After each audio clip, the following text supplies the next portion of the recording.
I want women to know, especially women, to know that it is worth it.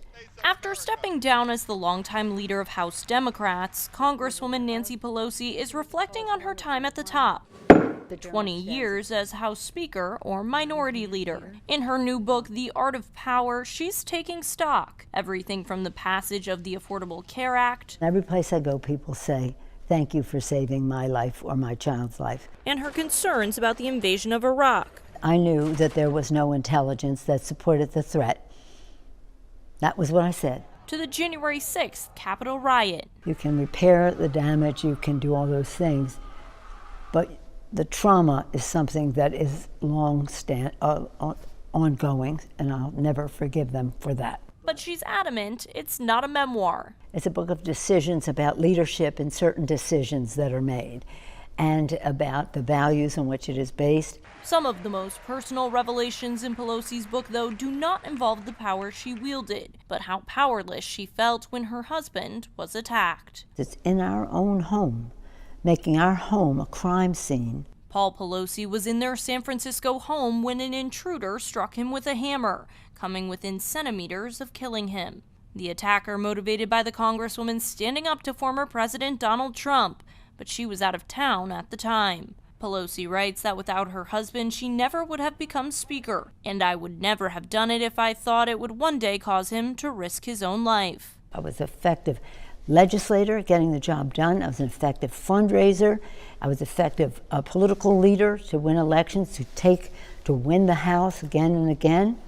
And so they had to demonize me. That demonization, the use of overheated rhetoric, and the need to return to civility, reoccurring themes in Pelosi's book. We have to take ourselves to a place where this rhetoric is not so violent in terms of, frankly, the other side. Not to this day, on the internet, I'm continue to be a target. Former President Donald Trump has joked about the attack. How's her husband doing, by the way? Anybody know?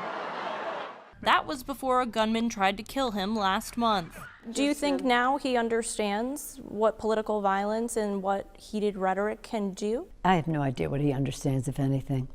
Pelosi still blames the former president for the January 6th attack on the Capitol, writing he continues to be dangerous and calling him an imposter. She also criticizes Senate Minority Leader Mitch McConnell. Do you blame Mitch McConnell for enabling Trump to be able to run for president again this cycle? Well, if he had voted to impeach, he wouldn't be able to.